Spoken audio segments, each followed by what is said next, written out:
We're off Alcudia on the North Mallorca coast, and we're here to get our hands on the new Sealine F530, which was just launched at the Palma Boat Show. It's been designed by British naval architect Bill Dixon, and it's the largest sea line to come out of the factory since German Hansa Group acquired the brand. This boat's got the smallest pair of Volvo Penta IPS 600, so twin 435 horsepower. Let's see what she can do.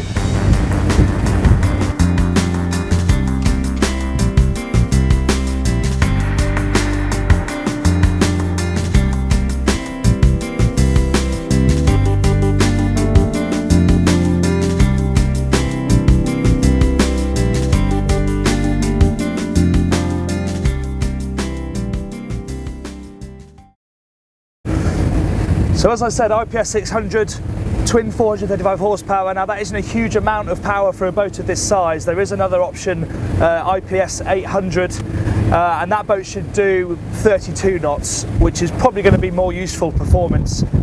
If you think about halfway through the season when this boat's got a bit of fouling on it, got all your cruising gear, maybe a tender on the back, it's going to be quite a lot of weight for these engines to deal with, and we've only managed about 24 knots today.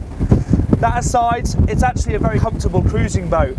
I mean, 22 knots, probably the sweet spot, maybe 20, but it's very, very refined, very smooth, very relaxing to drive, and very quiet downstairs as well, thanks to the IPS drives.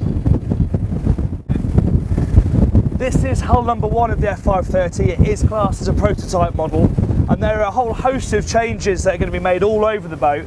And some of those are going to be here at this upper helm. It actually works well. I like the fit of the helm. It's nice and comfortable to drive from. The position is good.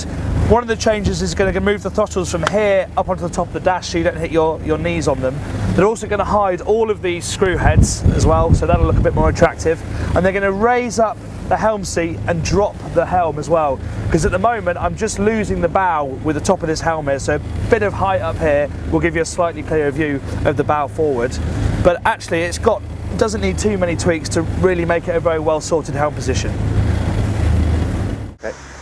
Something that really sets the F530 apart from its 50-foot rivals is the design of this foredeck area. Of course, you can have this table completely flush with the rest of the seats and create a more traditional sun pad, but in this, guys, you have a totally separate area from the cockpit or the flybridge where you can have something to drink or something to eat, and it's properly usable and comfortable. There's nice touches up here as well, like these pop-up lights. You've got 3 of them up here.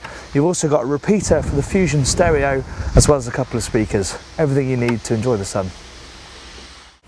Sealine has made it quite clear from the outset that the F530 is a boat that's also a home away from home. So this main deck is a really important part of the boat.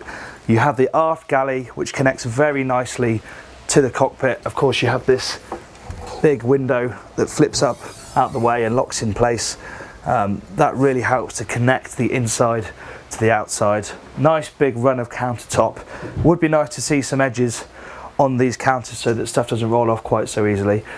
And then on this side you have fridge, freezer, and something I do like is that you have this area here. It's sort of like a chart area, but it's at the back of the boat. You also have a space in here specifically for a laptop that you can charge and store it away. You step up amidships to get to this lounging area here, and you're struck by the sheer size of the windows on either side of this boat. I've seen windows like this on super yachts, but not on a 50-footer. You've got floor-to-ceiling glass both sides. It's an amazing view out. Obviously it works a little bit better when you haven't got boats either side, but out at sea, the connection out to the water is absolutely amazing. You can also have side doors in both of these panes. You can have one this side, which is similar to the one on the starboard side. You can also have one in this pane of glass too, so you have fantastic flow throughout the boat. And this is a really comfortable, usable, large, sociable living area. Obviously the table folds out and you can dine with 6 people around here very comfortably. And this is quite an interesting contraption as well. The helm seat, usually when it's facing that way, when the boat's not moving along, it's just completely redundant really.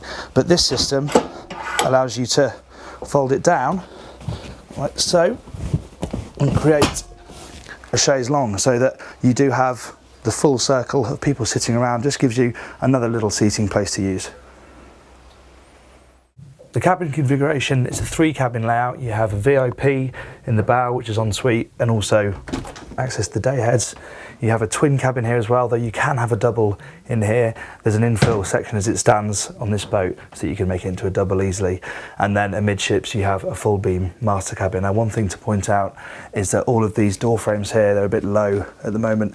They're all going to be increased to 6'4" height so you can far more easily get in and out of the cabin. So let's go and have a quick look at the master.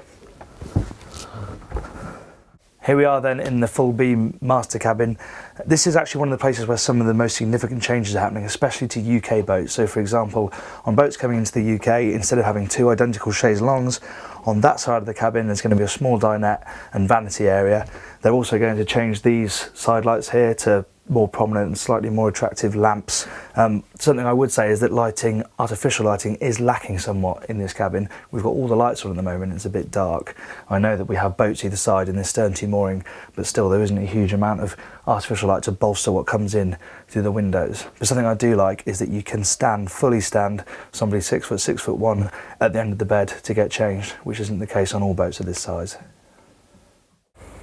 So that's the Sealine F530, and it's rippling with the sort of clever design that we've come to expect of Sealine these days. Things like those huge saloon windows, excellent fry bridge, and really clever layout on the foredeck, something that's unique in class. Personally, I wouldn't pick the IPS 600 engines. I just think they're going to struggle with half a season's growth and cruising weight on board. Definitely go for the IPS 700 or 800. What I am looking forward to is the first UK boat which is going to have over 20 changes, the larger engines, and we can see that at the Southampton Boat Show.